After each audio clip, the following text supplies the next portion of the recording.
27 जून इस डेट का इंतजार हम न चाहते हुए भी कर रहे हैं। आप में से बहुत सारे स्टूडेंट परेशान हैं कि भैया एक दिन करीब आता जा रहा है, एंजाइटी परेशानी ऊपर चढ़ रही है और हम फोकस नहीं कर पा रहे हैं। जब सारे लोग कहने लग जाएं कि भैया एम्स को क्रैक करना मुश्किल है, तो कुछ स्टूडेंट ही ऐसी चीजें जो डिसाइड करते हैं नहीं मैं करके रहूंगा। आपने क्या वो चीज डिसाइड की है कि हाँ मैं जस्ट 30 दिनों में भी एम्स के एग्जाम को क्रैक कर सकता हूँ?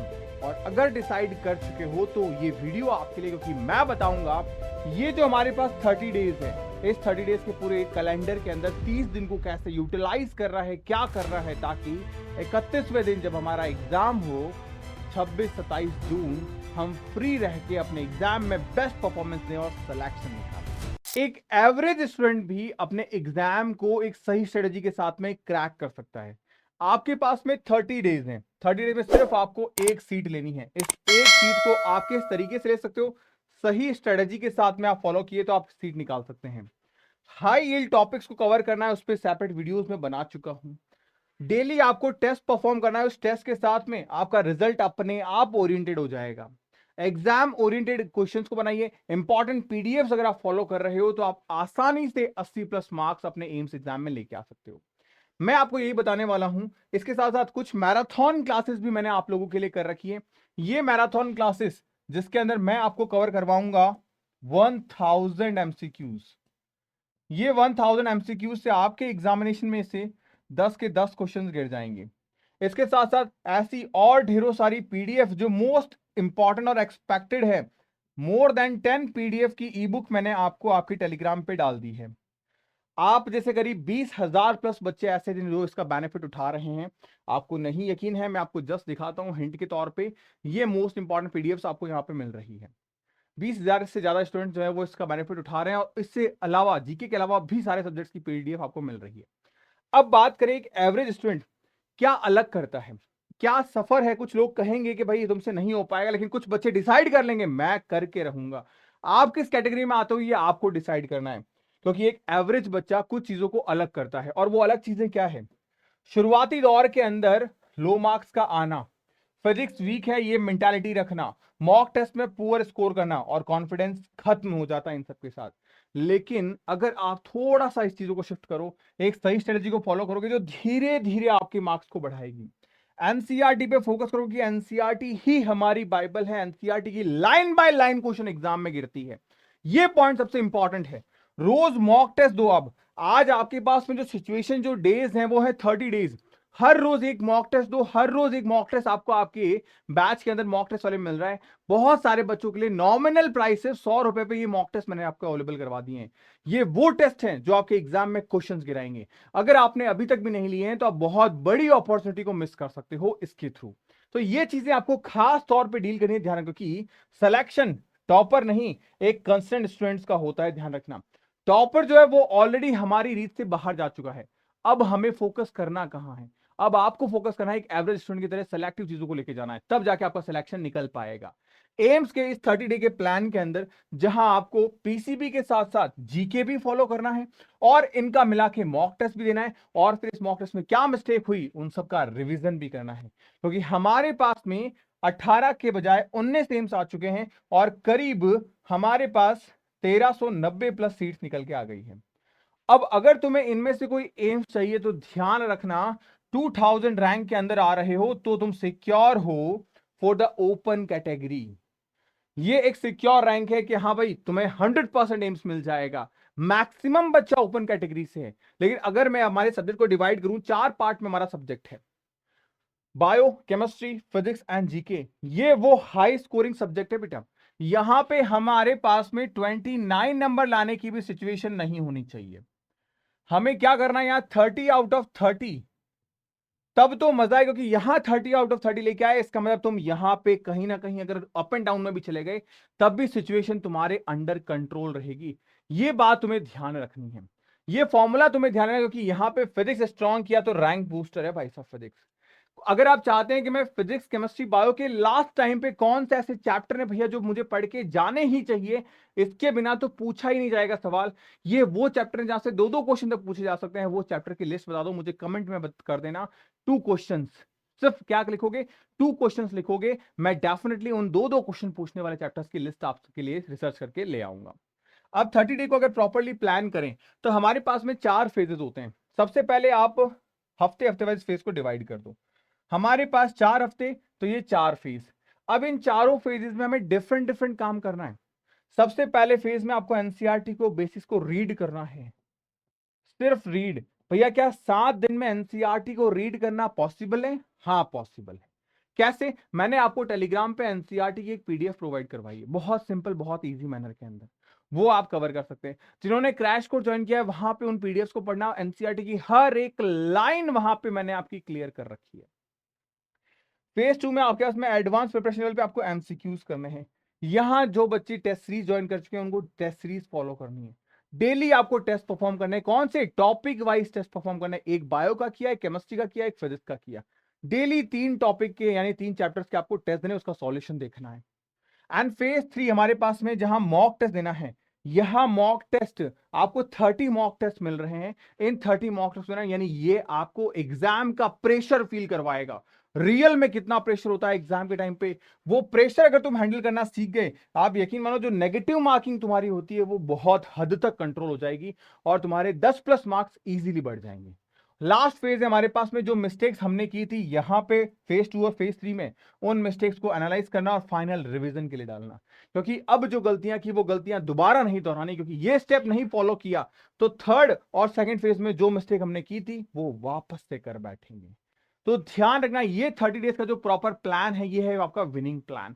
अब परफेक्ट स्केड्यूल क्या होना चाहिए? क्या हम प्लान रखें पढ़ने का, तो आपके पास प्रॉपर एक घड़ी के हर एक सेकंड का आपके पास हिसाब होना चाहिए। 7 घंटे कम से कम आपको पढ़ना है आराम से।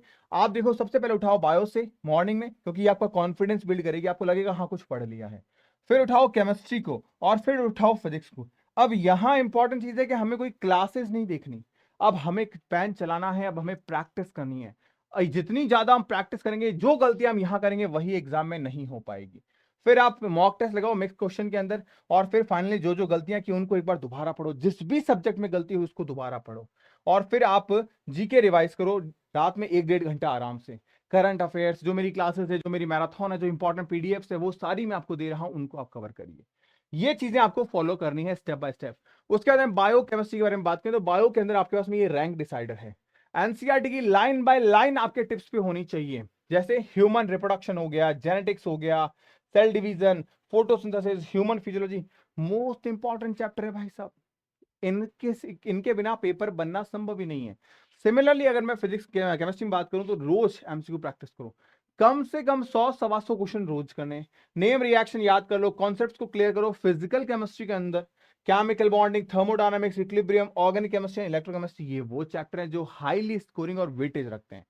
फिजिक्स में अगर हम डील करें तो हमारे पास में ये एक सिलेक्शन और रैंक वेपन है, जिसका फिजिक्स वीक समझ जाओ सिलेक्शन नहीं होगा। भले ही कितना ही बायो और कितना ही केमिस्ट्री उसका स्ट्रॉन्ग क्यों नहीं, क्योंकि हद से हद 60 नंबर ही तो लेके आ पाओगे, इसके बिना सारा खेल खत्म है। तो फिजिक्स आपका रैंक बूस्टर सिलेक्शन फॉर्मूला है। अब इसमें ये न्यूमेरिकल आते हैं, अच्छे लेवल के न्यूमेरिकल है। कहां कहां से बनते हैं ज्यादातर? Thermodynamics, laws of motion, optics, current electricity, SHM and wave. ये जो मैंने 7 से 8 चैप्टर आपको बताए हैं, ये वो चैप्टर्स हैं जहां से नंबर ऑफ क्वेश्चंस डबल आते हैं, यानी करीब 14 से 15 क्वेश्चन गिर गए यहाँ पे। जीके आपका फ्री स्कोरिंग सब्जेक्ट है।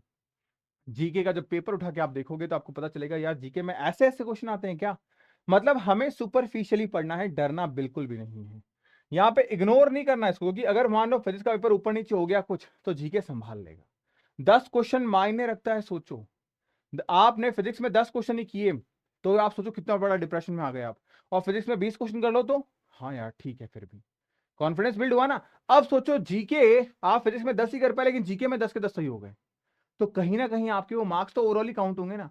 तो इसलिए जीके का बहुत बड़ा और बहुत इंपॉर्टेंट रोल है। इसलिए आप जीके को इग्नोर मत मारना, जीके पढ़ना बहुत ज्यादा आपके लिए जरूरी है। अब मॉक टेस्ट कैसे देने, मॉक टेस्ट से कैसे रिवीजन होगा, वो हमारे पास हमारे प्लान का हिस्सा है। सिलेक्शन का मेन सीक्रेट यही है।